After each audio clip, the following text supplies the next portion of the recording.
problem is that the way Bush has done it over the last 8 years is to take out a credit card from the Bank of China in the name of our children, driving up our national debt from $5 trillion for the first 42 presidents.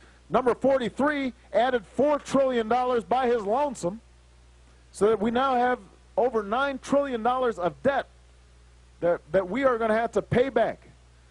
$30,000 for every man, woman, and child. That's irresponsible. It's unpatriotic.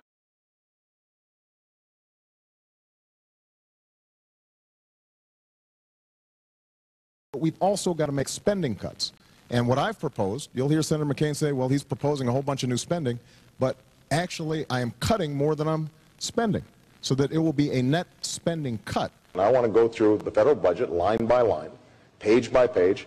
Programs that don't work, we should cut. Programs that we need, we should make them work better.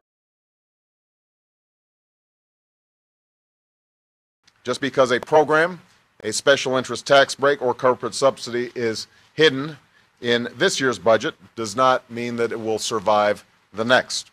The old ways of Washington simply can't meet the challenges of today and tomorrow.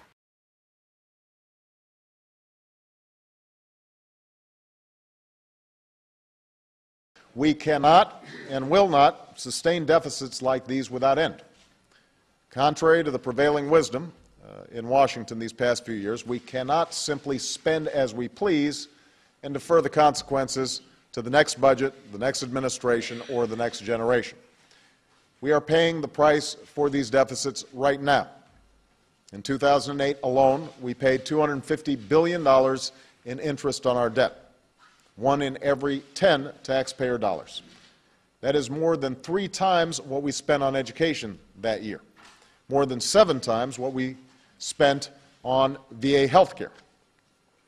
So if we confront this crisis without also confronting the deficits that helped cause it, we risk sinking into another crisis down the road as our interest payments rise, our obligations come due, confidence in our economy erodes, and our children and our grandchildren are unable to pursue their dreams because they're saddled with our debts.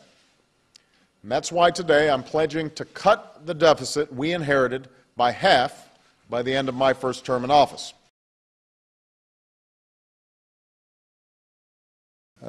I'm sympathetic to folks who looked at it and said, this is looking like potential overreach. In addition, there are a bunch of price tags that went with that. And so even though these were emergency situations, people rightly said, gosh, we already have all this debt. We already have these big deficits. This is potentially going to compound it. And at what point are we going to get back to a situation where we're doing what families all around the country do, which is make sure that if you spend something, you know how to pay for it, as opposed to racking up the credit card for the next generation.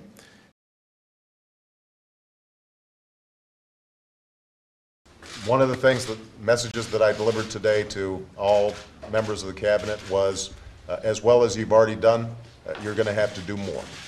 I'm asking for all of them to identify at least $100 million in additional cuts to their administrative budgets.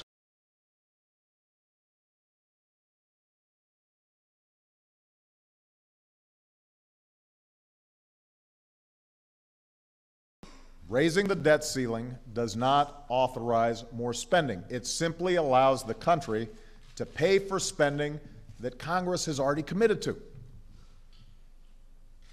These are bills that have already been racked up, and we need to pay them. But we reject the belief that America must choose between caring for the generation that built this country and investing in the generation that will build its future. The commitments we make to each other through Medicare and Medicaid and Social Security, these things do not sap our initiative, they strengthen us.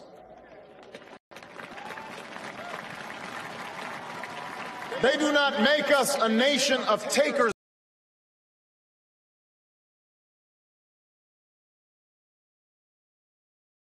We've got these automatic, brutal spending cuts that are poised to happen next Friday. Now, if Congress allows this meat cleaver approach to take place, it will jeopardize our military readiness. It will eviscerate job-creating investments in education and energy and medical research. It won't consider whether we're cutting some bloated program that has outlived its usefulness or a vital service that Americans depend on every single day. It doesn't make those distinctions. Emergency responders, like the ones who are here today, their ability to help communities respond to and recover from disasters will be degraded. Border Patrol agents will see their hours reduced. FBI agents will be furloughed. Federal prosecutors will have to close cases and let criminals go. Air traffic controllers and airport security will see cutbacks, which means more delays at airports across the country. Thousands of teachers and educators will be laid off. Tens of thousands of parents will have to scramble to find child care for their kids. Hundreds of thousands of Americans will lose access to primary care and preventive care like flu vaccinations and cancer screenings. And already the threat of these cuts has forced the Navy to delay an aircraft carrier that was supposed to deploy to the Persian Gulf. And as our military leaders have made clear, changes like this, not well thought through, not phased in properly, changes like this affect our ability to respond to threats in unstable parts of the world. So these cuts are not smart, they are not fair, they will hurt our economy, they will add hundreds of thousands of Americans to the unemployment rolls. This is not an abstraction. People will lose their jobs. The unemployment rate might tick up again. And that's why Democrats, Republicans, business leaders, and economists, they've already said that these cuts, known here in Washington as sequestration, are a bad idea. They're not good for our economy. They're not how we should run our government. And here's the thing, they don't have to happen.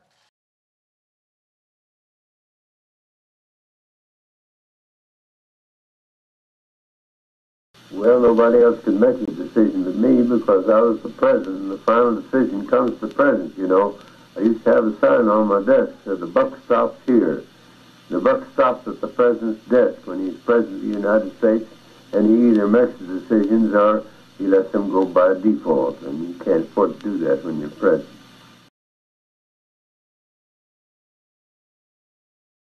Ultimately, the buck stops with me. As president, I have a solemn responsibility to protect our nation and our people. And when the system fails, it is my responsibility